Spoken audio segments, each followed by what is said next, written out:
పాద పంకజం కరోమి నారాయణ పూజనం సదా వదామి నారాయణ నామ నిర్మలం స్మరామి నారాయణ తత్వమవ్యయం. అస్మద్గురుభ్యో నమః. ప్రియ భగవద్బాంధులారా, అనుభోక్తలను నిద్రలేపుట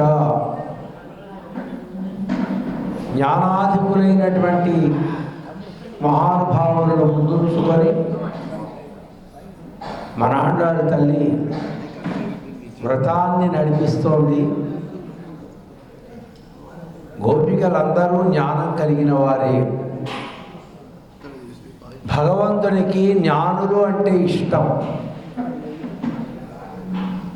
ఆ జ్ఞానం కలిగినటువంటి గోపికల్లో ఒకరు ఎక్కువ ఒకరు తక్కువ ఉండనే ఉండదు.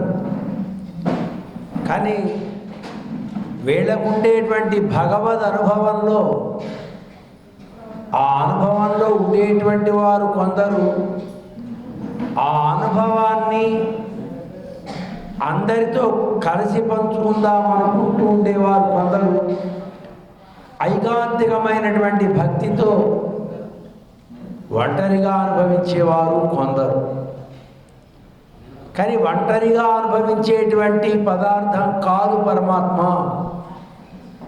అందరూ కలిసి అనుభవిస్తేనే ఆ భగవతు తత్వంలో ఆనందం ఉంటుంది అని గ్రహించిన వారు జ్ఞానాధికులందరినీ కలుపుకుంటూ ముందుకు సాగుదాము అని. అలాంటి వాళ్ళలో ఎవరైనా సమయానికి గోష్ఠికి విచ్చేయలేకపోతే వారిని ఆహ్వానించి వారిని కలుపుకొని వారితోటి ముందుకు సాగాలి అని ఒక నియమాన్ని పెట్టుకుంటూ ఈవేళ ఒక గోపికను బాగా మాట్లాడే గోపిక. ఈమె నిన్నటి రోజున ఒక మాట మాట్లాడింది. రేపు మీ అందరికంటే ముందే నేను వస్తా, మిమ్మల్నే నేను లేపుతా అని మాట్లాడినటువంటి గోపిక ఈవేళ తాను భగవద్ అనుభవంలో మునిగి ఇంట్లోనే ఉండిపోయింది. నిన్ను అందరినీ లేపుతానన్నటువంటి ఆవిడే రాకపోతే ఇదేమిటి, ఏమా తెల్లవారింది లేచిరా అన్నారు వీడు. డే లోపల ఆవిడ బాగా అందంగా మాట్లాడేటువంటి వాగు నైపుణ్యం కలిగినటువంటి ఆమె. తెల్లవారితే కదా రావాలి, ఇంకా తెల్లవారకుండానే లేచిరా అంటారేమిటి? తెల్లవారిందని మీరు ఎలా అనుకుంటున్నారు అడిగింది లోపల ఉన్నటువంటి ఆమె. అంటే వీళ్ళు అన్నారు, పుష్పాలు కొన్ని వికసించాయి, కొన్ని ముకుళించాయి. కలహార కుసుమాలు వికసిస్తాయి, కుముద పుష్పాలేమో అవి ముడుచుకుంటాయి. కనుక ఇలా కలహార పుష్పాలేమో వికసించడము, కుముద పుష్పాలు ముకుళించడము జరిగింది అంటే ఇది తెల్లవారినందుకు గుర్తు. అంటే సూర్యకిరణాలు సెట్లోకి వస్తూ ఉంటే ఈ కలహార పుష్పాలు ఏమవుతాయి, వికసిస్తూ ఉంటాయి. సూర్యకిరణాలు సెట్లోకి వస్తున్నాయి అనగానే కుముద పుష్పాలు ముడుచుకుంటూ ఉంటాయి. అంటే ఈమె అన్నది మీది భ్రాంతి, భ్రమ అంటాం కదా. ఏమిటి ఆ భ్రాంతి? మీరందరి యొక్క ఆనందం ఏదైతే ఉన్నదో ఆ కన్నుల కాంతి వలన కలహార పుష్పాలన్నీ కూడా వికసించాయి. మీరు మాట్లాడకుండా నోరు మూసుకొని ఉన్నారు కనుక దానివల్ల కుముద పుష్పాలు ముగిలించినట్లుగా మీరు భావించుకుంటూ ఉన్నారు. ఇది మీ భ్రాంతి కదా. అంటే లేనిది ఉన్నది అని అనుకుంటే దాన్ని మనం ఏమంటాం? భ్రాంతి అంటాం.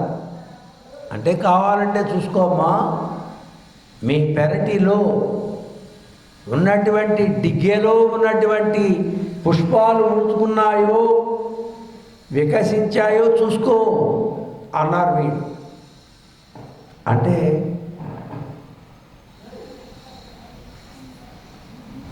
అంటే వీళ్ళు మీరు అంతా తెల్లవారక మునిపే లేచి ముడుచుకున్న పుష్పాలనేమో ఇలా వికసింపజేస్తున్నారు, వికసించిన పుష్పాలనేమో ఇలా ఇలా అంటూ వాటిని ముడుచుకునేట్లుగా చేస్తున్నారు. ఇది తెల్లవారినందుకు గుర్తు కాదు అన్నది. సరేనమ్మా, మీకు సమాధానం చెప్పాలంటే కష్టమే, కొంచెం నోరు గల వారితో ఎవరు మాట్లాడతారు? కావాలంటే నీ పెరటిలో చూసుకో, పుష్పాలు వికసించాయో ముకుళించాయో. బయట గేట్ వేసే ఉంది కదా, తాళం పెట్టి ఉందే కదా. మీ పెరటిలో పుష్పాలు మేమేం చేయలేం కదా, ఊళ్ళో పుష్పాలు అంటే అలాగే చేసామనుకో. కానీ నీ పెరటిలో పుష్పాలు ముడుచుకున్నాయో అవి వికసించాయో చూసుకో అని చెప్పారు వీళ్ళు. అంటే ఎలా చెప్పారు? అనుమాన ప్రమాణం. అంటే ఏమిటి అనుమానం? మనకిప్పుడు సూర్యుడు బాగా వచ్చాడు కనుక విజయవాడలో కూడా వచ్చే ఉంటాడు, హైదరాబాద్లో వచ్చే ఉంటాడు, ఉల్లిపాలెంలో వచ్చే ఉంటాడు కదా. మన ఉల్లిపాలెంలో వచ్చాడు అని మనం చూడలే కదా, ఇక్కడ ఉన్నాం మనం. హైదరాబాదులో మనం చూడలే, విజయవాడలో మనం చూడలే. ఇక్కడ ఉన్నాడు కనుక అక్కడ ఉంటాడు కదా, అంతేనా కాదా? కనుక ఇది ప్రమాణం.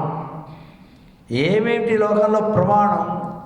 ప్రత్యక్షంగా చూసింది ప్రమాణం. మనం ప్రత్యక్షంగా ఇక్కడ సూర్యుడు చూసాం కనుక అక్కడ కూడా సూర్యుడు వచ్చే ఉన్నాడు, సమస్య లేదు. అనుమానం ప్రమాణం. అనుమానం ప్రమాణం ఎలా అవుతుందండి? అంటే లోకంలో మన అనుమానాలన్నీ నిజమేనా? అంటే కొండ మీద పొగ వస్తోంది, దూరంగా ఉంది కొండ, పొగ వస్తోంది అంటే అక్కడ అగ్ని ఉన్నది. ఎలా చెప్పావు? నువ్వు చూడలేదు కదా. అంటే పొగ వస్తోంది కనుక ఆ పొగ రావడానికి మూలం అగ్ని కనుక అగ్ని ఉండే ఉంటుంది అని. అగ్నిని చూడకపోయినా అనుమాన ప్రమాణం చేత చెప్పాము. అలాగే శాస్త్రము ప్రమాణం. శాస్త్రయోనిత్వాత్. శాస్త్రము ప్రమాణం. శాస్త్రం మనం చదవకపోయినా ఆచార్యులు, ఆప్తులైనటువంటి మహానుభావులు మనకు చెప్పిన మాట ప్రమాణం. ఏమంటే గురుగారు చెప్పారు కదా గుడ్డిగా చేసేస్తారేంటి, అది శాస్త్రంలో ఉందా? అనక్కర్లేదు. గురువుగారు చెప్పింది చేయడమే. ఆ శాస్త్రంలో ఉందో లేదో మనకు అనవసరం. వారు జ్ఞానం కలిగినటువంటి మహానుభావులు, ఆచార్యులు కనుక వారు చెప్పారు, మనం చేస్తాం. ఇది ప్రమాణం. మీరు ఎలా చేస్తారండి ఇది అంటే మా గురువుగారు చెప్పారు కనుక పెద్దలు చెప్పినటువంటిది ప్రమాణం. అనుమానము ప్రమాణమే. సరే, ప్రత్యక్షం కళ్ళతో చూసింది అంటే అది ఎవరికైనా ప్రమాణం. ఇలా ఉన్నాయి. అంటే సరే, ఈ శాస్త్రాలు ఇవన్నీ ఎందుకండి, వేరే ఏదైనా చెప్పండి అన్నది లోపల రావడం. అంటే వీళ్ళు చెప్తున్నారు, కాషాయాంబరధరులైనటువంటి సన్యాసులు, మంచి ధవళ దత్తధావ విరాజితులైనటువంటి సన్యాసులు ఆలయాల యొక్క తాళాలు పట్టుకుంటూ వెడుతున్నారు, హరినామ స్మరణ చేస్తూ. కనుక ఇది తెల్లవారినందుకు గుర్తు. పూర్వంలో శ్రీరంగం, కాంచీపురం, తిరుమల, తర్వాత అలాగే వనాద్రి, దోత్రాద్రి, తిరుకురుంగుడి ఇలాంటి క్షేత్రాల్లో ఆలయాలు దగ్గరుండి యతీశ్వరులే తీస్తారు. ఇప్పటికీ కూడా తిరుమలలో ప్రతిరోజు తలుపు తీసే సమయం పెద్ద జీయర్ స్వామివారి మఠం నుంచి తాళాలు పెడతాయి. అలాగే సరే, ఇప్పుడు ప్రస్తుతం శ్రీరంగ క్షేత్రంలో ఆ జీయర్ వ్యవస్థే లేకుండా అయిపోయింది. వానమామలైలో ఉంది, అలానే ఇంకా తిరుక్కురుంగుడిలో ఉంది, తిరుమాలినం సోలై, ఇలాంటి క్షేత్రాల్లో ఆనాడు జరిగేవి ఈనాడు కొన్ని ప్రాంతాల్లో ఇప్పటికీ అలానే జరుగుతూ ఉన్నాయి. కనుక యతీశ్వరులందరూ ప్రాతకాలంలో ఆలయ బీగాలు పట్టుకుంటూ హరినామ స్మరణ చేసుకుంటూ వెడుతున్నారు. ఇది తెల్లవారినందుకు గుర్తు అని బయట వాళ్ళు చెప్పారు. లోపల ఆవిడని సన్యాసులకు ఏం పని ఉంటుందండి? ఎప్పుడెప్పుడు గుళ్ళకు వెళదామా, తలుపులు తీద్దామా, పెరుమాళ్ళకి ఏదైనా విజ్ఞాపన చేద్దామా, అలంకారం చేద్దామా, ఇవే కదా వాళ్ళ పనులు. కనుక ఇది తెల్లవారినందుకు గుర్తు కాదు. లోపల ఆవిడ కొట్టేసి అంటే, ఓ తల్లి ఈ సిగ్గులేదా? నిన్న ఏం చెప్పావు? అందరికంటే ముందు వచ్చి నేను లేపుతాను అని చెప్పి ఇంకా మేమందరం వచ్చి నీ వాకిట్లో నుంచుని రామ్మ తెల్లవారింది అంటే ఓ ఏమిటో వాదన చేస్తున్నావు, సిగ్గులేదా అన్నారు మనవాడు. అంటే సిగ్గులే, నాతో మీకేంటి పని అన్నది ఆవిడ. అంటే కాదమ్మా, నువ్వు చక్కగా పాటలు పాడుతావు, నీ గొంతు ఎంత బాగుంటుందో.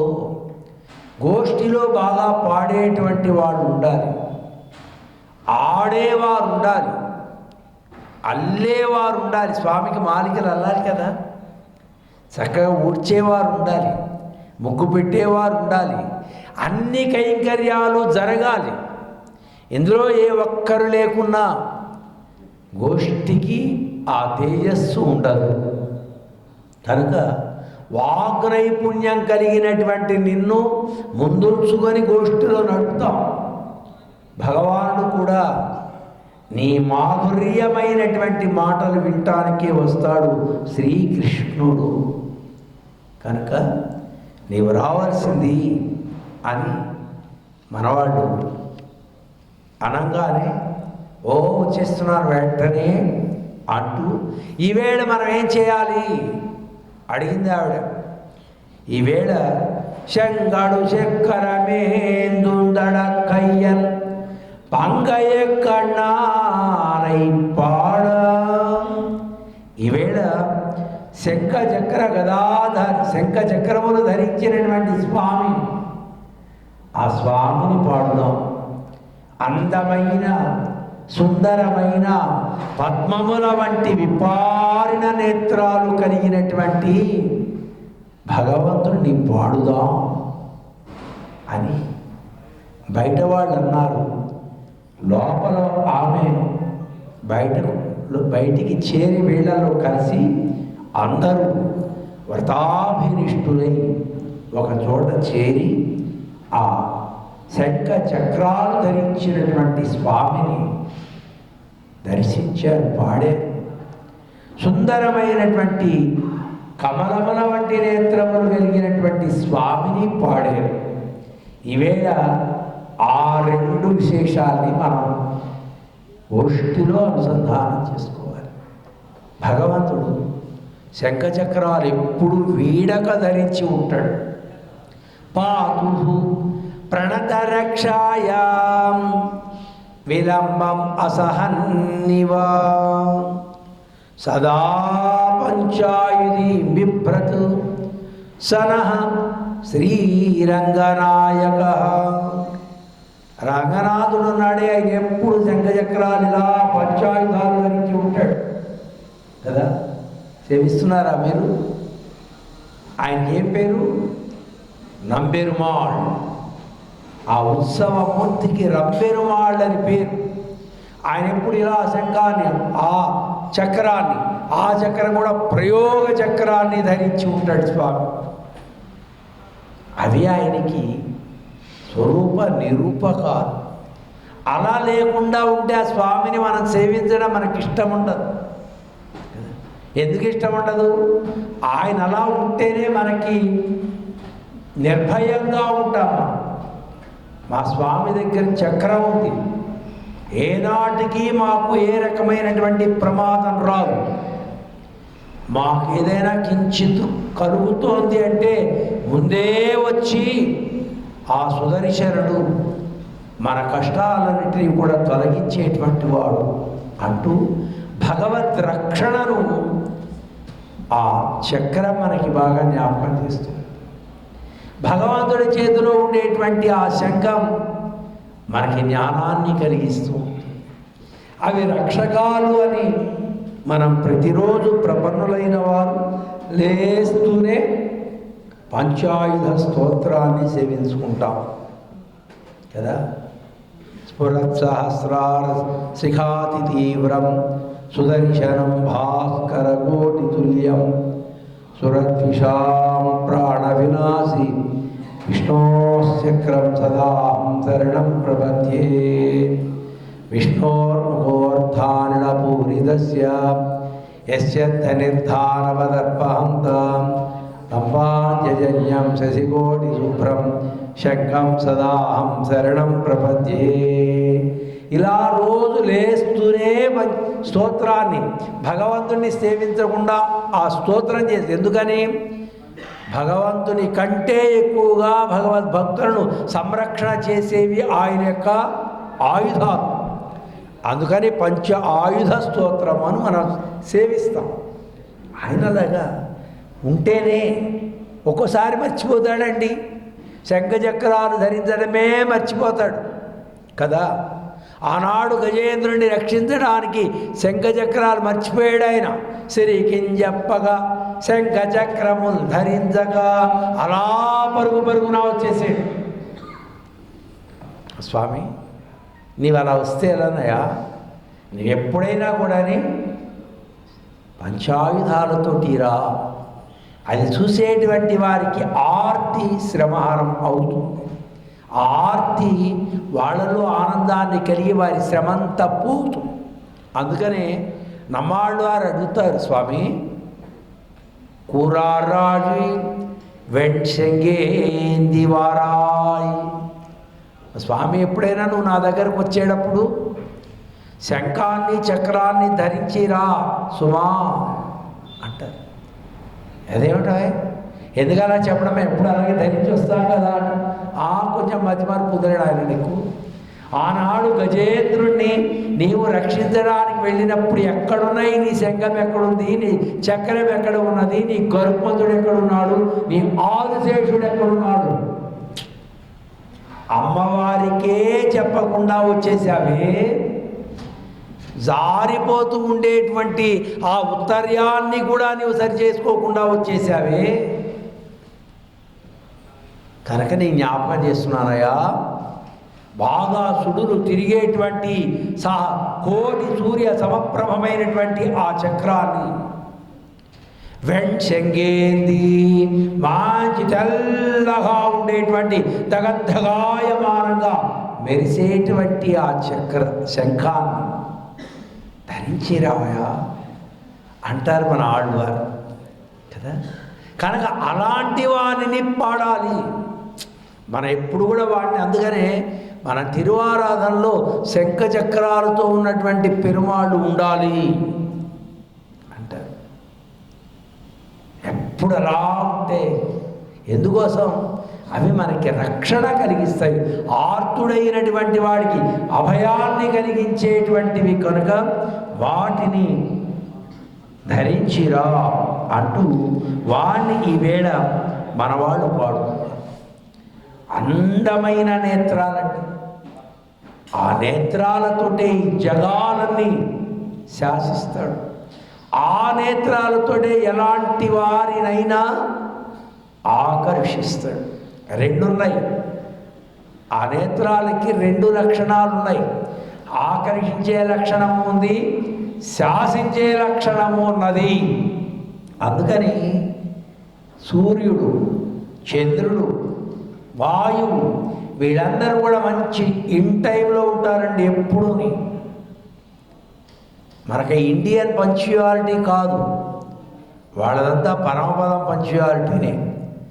ఏ రోజు రాత్రి పొద్దుపోయింది మనకు ఉత్సవం అయింది, తెల్లవారమ్మో అప్పుడే లేవాలా, మనం కష్టపడ్డామని సూర్యుడికి తెలియదా, ఆయన అరగంట లేట్గా రాకూడదా, నో, ఆయన టైంకి వచ్చేస్తాడు. ఎందుకని భీషాత్మా వాత పవతే భీషోదేతి సూర్య. ఈ సూర్యుడు కానీ ఈ వాయువు కానీ వీళ్ళందరూ దేవతలందరూ కూడా భీషాత్మ భయం వారికి. స్వామి కొంచెం కళ్ళు ఇలా విప్పినట్లుగా ఇలా చూస్తే ఆ నేత్రాలకు భయపడిపోతారు వాళ్ళు. అంటే ఎర్రగా కన్నెర్ర చేస్తే అంటాం కదా, అలా కన్నెర్ర చేసి లోకాలన్నిటినీ కూడా నడిపించేటువంటి వాడు స్వామి. అవి ఆశ్రితులైనటువంటి వారికి మనోహరంగా ఉంటాయి, డ్యూటీ తప్పిన వాడికి తీక్షణంగా ఉంటాయి. రెండు లక్షణాలు. అలాంటి ఆశ్రితులైనటువంటి వారికి వ్యామోహం కలిగించేటువంటి నేత్రాలు పుల్లాంబోజ నేత్రములు అంటారు. వికసించినటువంటి పద్మములాగా ఉండేటువంటి నేత్రాలు. ఆ నేత్రాలతోటే కదా ధనుర్దాసు వశం చేసుకున్నాడు పరమాత్మ. ఈవేళ మనం ధనుర్దాస చరిత్రని కొంచెం స్మరించుకోవాలి. శ్రీరంగ క్షేత్రంలో భగవద్ రామానుజుల వారు దర్శన స్థాపనాచార్యులై వేయించేసి ఉండేటువంటి రోజుల్లో పార్వనాడు ఆలయానికి వస్తూ ఉన్నారు శిష్యులతోటి. ఆయన ఆ సందర్భంలో వింతగా ఒక దృశ్యాన్ని చూశారు. ఒక ఆయన గొడుగు పట్టుకొని భార్యకి వెడుతూ ఉన్నాడు. రామానుజుల వారు యతీశ్వరులు కదా, వారి దారిన వారు వచ్చేయచ్చు. కానీ గబగబా గోష్ఠిలోంచి అతని దగ్గరికి వెళ్ళి, ఏమయ్యా ఏమీ వింత అన్నారు. ఏం స్వామి ఏముంది ఇందులో వింత? ఏంటి ఆడ మనిషికి ఇలాగా గొడుగు పట్టుకొని పెడుతున్నావు? అంటే స్వామి తప్పేముందండి, నా భార్యకి నేను గొడుగు పట్టేది తప్పేముందండి అన్నాడు ఆయన. ఎందుకు పట్టావయా అన్నారు. అంటే కొంచెం ఎండగా ఉందండి, మా ఆవిడ కళ్ళు చాలా అందంగా ఉంటాయి, ఈ ఎండకి ఆమె నేత్రాలు ఏమైనా కొంచెం ముడుచుకుపోతాయేమో, వాడిపోతాయేమో, అందుకని ఆ ఎండ వేడిమి ఆమె ముఖం మీద పడకుండా ఉండడానికి గొడుగు పట్టాను. లోకంలో ఎవరికి కళ్ళు ఉండవు, ఎవరి కళ్ళు లోకంలో అందంగా ఉండవు.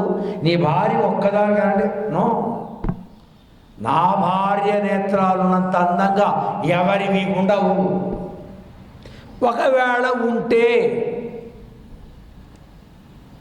నేను చూపిస్తానయా, అందమైన నేత్రాలు చూపిస్తాను. నువ్వప్పుడు ఈమెకు గొడుగు పట్టడం మానేస్తావా అడిగారు రామానుజుల వారు.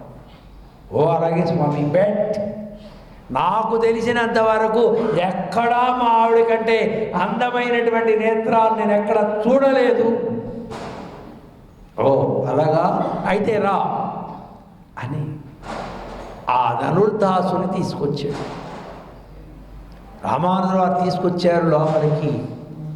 పెరుమాళ దగ్గరికి తీసుకెళ్ళి, హే భగవాన్, నీ సుందరమైన నేత్రాలను ఇదిగో ఇతడికి దర్శింపచేయి, అనుగ్రహించు అంటే, అలానా అని విప్పారిన నేత్రాలతో ఇలా చూశాడు శ్రీరంగనాథుడు. ఒక్కసారి స్వామి ఇలా చూడంగానే అతడి మనస్సంతా ఒక్కసారి ఏమో అయిపోయింది. ఏమి ఇప్పటిదాకా నా భార్య నేత్రాలే అందంగా ఉన్నాయి అనుకున్నాను, పేర్చినట్లుగా ఉన్నాయి అనుకున్నాను, కానీ ఈ దివ్యమంగళ మోహన రూపంలో ఆ నేత్రాల కాంతి ప్రత్యేకత నేనెప్పుడు చూడనే లేదు. అద్భుతమైన దర్శనం అని వెంటనే రామానుజుల వారి కాళ్ళ మీద పడి, స్వామి ఎంత అద్భుతమైన దర్శనాన్ని ఇప్పించారు మహాత్మా, ఈరోజు నుంచి నా భార్యకు సేవలు చేయడం మానేస్తా అని రామానుజులనే చిట్ట చివరి దాకా ఆచార్యులనే వారు పరమమైన వైరాగ్యంతో అనుసరించారు. ఆనాటి నుంచి భగవంతుని యొక్క నేత్ర దర్శనమైంది అంటే జ్ఞానోదయమైంది ఆయనకి. ఆచార్యుల సన్నిధిలో మంత్రోపదేశాన్ని తీసుకుని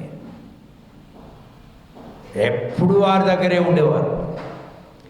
ఇంకా బాహ్యమైనటువంటి కుటుంబము, భార్య, వ్యామోహం ఇదంతా ఆయనకి క్రమంగా పోయింది. అంటే భగవంతుని యొక్క అనుగ్రహం ప్రసరించి పరమ విరాగిగా ఆచార్యుడే దైవము అని వెలిగినటువంటి మహానుభావం. అలాంటి పంకజముల వంటి నేత్రములు కలిగినటువంటి స్వామిని మనవాళ్ళు వీళ్ళందరూ పాడారు. ఈవేళ శంఖచక్రధారిని పంకజలోచనుని పాడారు.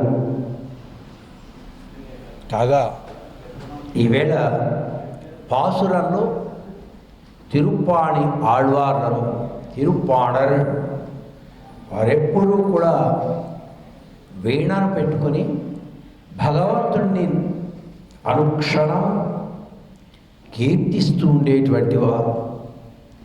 వారు ఆ రోజుల్లో కులాలు, ఆ కుల కట్టుబాట్లు ఏవో ఉండేవి. ఆ తిరుప్పాణర్ ఆళ్వార్ చాలా తక్కువ పల్లెలలో ఉండేటువంటి వాడు, తక్కువగా అది వీళ్ళు మనం అనలేము. అలా కులాలు తక్కువ కులము ఎక్కువ కులమని ఓ జాడ్యం ఆ రోజుల్లో ఉండేది.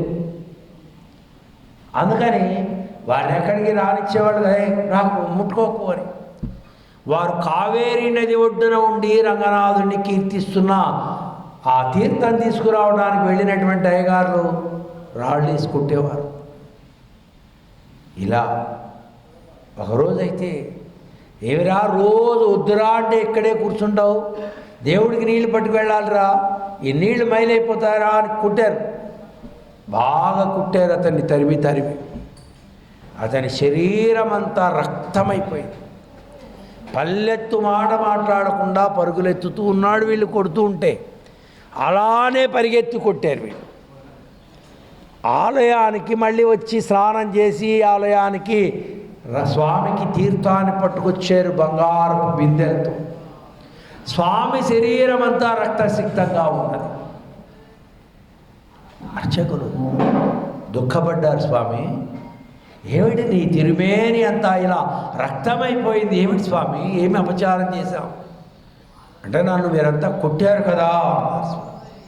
నిన్ను కొట్టడం ఏమిటి స్వామి, అపచారం అపచారం, నా భక్తుడిని కొడితే నన్ను కొట్టినట్లే.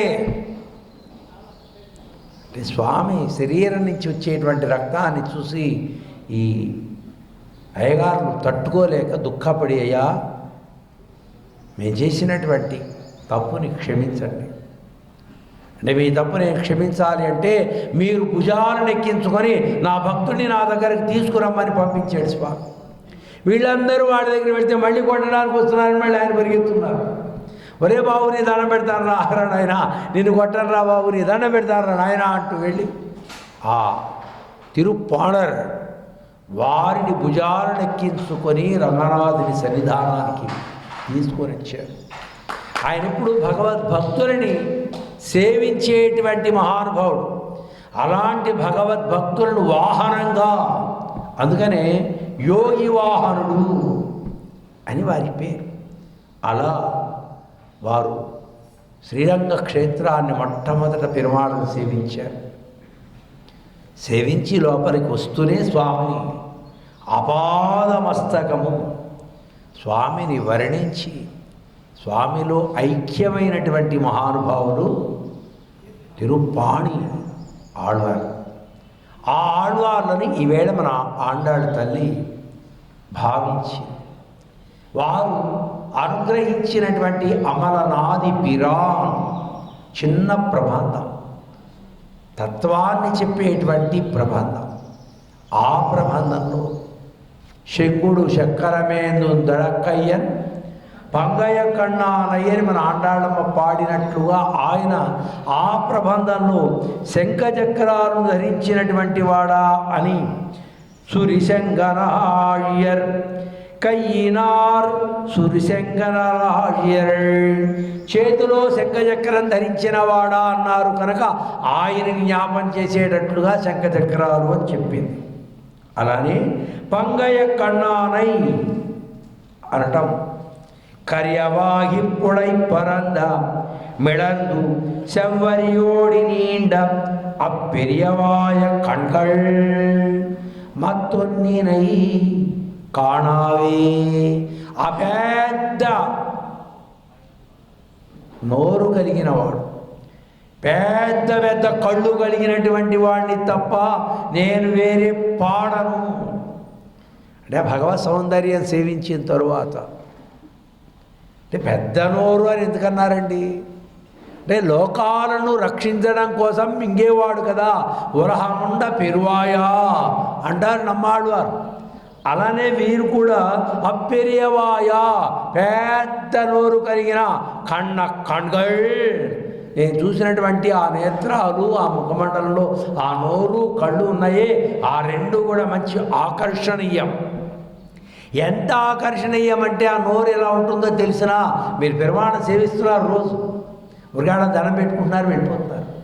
ఓ నిమిషం ఉండండి స్వామి, అందమైన పెదిమలతో ఒక్క మాట మాట్లాడకూడదా అని ఒక్కరోజు ఆయన అడగండి. ఊరికేవాడు అలా అలా దండం పెట్టుకోవడం వెళ్ళిపోవడం ఏంటి? మన గుళ్ళో మనం చూడడానికి ఏంటి? అదే శ్రీరంగంలో అయితే పోండి పోండి అంటారు వాళ్ళు, తిరుమలలో అయితే పోండి, మన ఎవరు పోమంటారు? కాసేపు నుంచోవచ్చు కదా అక్కడ. ఆ పెదిమని మీరు గమనించండి, స్వామి పలకరిస్తున్నట్లుగా ఉండేటువంటి పెదిమను, కానీ భావన కాదండి, నిజమే అది. దాన్నే మనకి శ్రీరంగ నాద వైభవాన్ని చెప్తూ పరాశర భట్టరు వారు అనుగ్రహిస్తారు. పలకరిస్తూ ఉండేటువంటి అద్భుతమైనటువంటి పెదమలు కలిగినటువంటి వాడ ఆయన, ఎప్పుడు పలకరిస్తూ ఉన్నట్లుగా ఉంటాడు.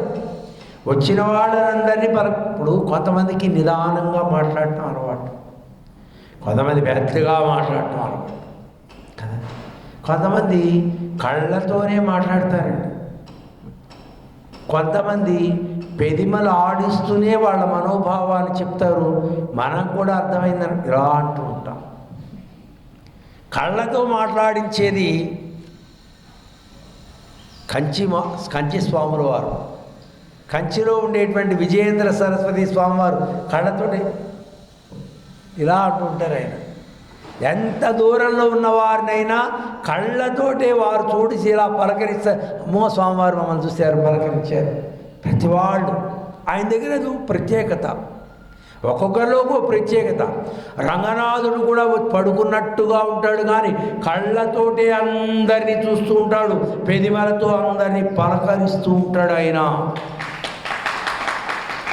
అలాంటి స్వామి, అలాంటి ఉదారుడు ఆయన. ఆయన్ని ఒక్కసారి చూసామంటే అస్సలు ఇంకో క్షేత్రానికి వెళ్ళాలి అనిపించదు, ఇంకో దేవుణ్ణి చూడాలి అనిపించదు. రంగడే దైవం, పొంగలే ప్రసాదం అని చక్కగా మనకి అదే విశ్వాసం, ఇంకా వేరే భావనే రాదు.